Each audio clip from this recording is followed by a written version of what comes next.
This piano was made in 1795 by John Broadwood, and it is a radical redesign of what the square piano can do. It's got brass underdampers, it's got tuning pins here, and a whole host of other innovations that take this instrument to a new level of sonority, power, and expressiveness. You could just do so much more with this instrument. It's so much more subtle and controllable.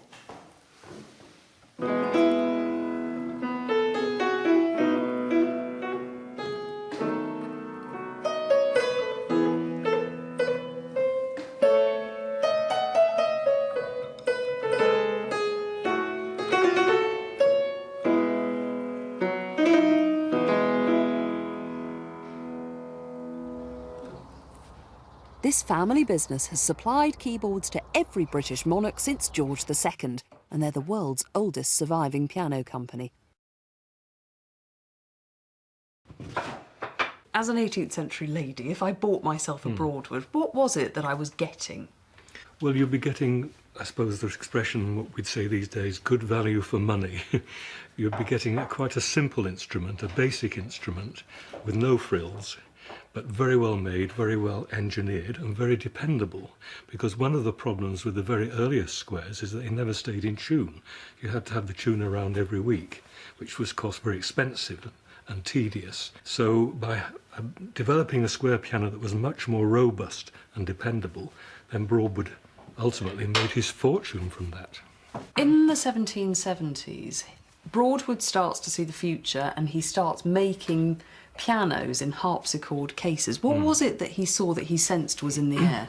There were German craftsmen who worked with him in Soho, and there were the English harpsichord makers who mainly in the city of London.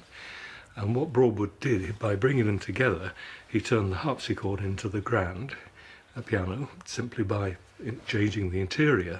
In other words, the earliest piano was a harpsichord case with a piano inside it.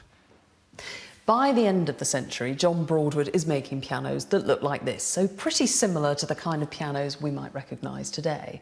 And I think what's interesting about this is that at exactly the same time as the piano is gaining ground, there is the rise of melody in music, tunes, the kind of music you can sing along to, because both of them are about the same thing. The piano is this newly expressive instrument. Melody is about the expression of the person playing it. Both of them are about the emerging individuality of what music can express.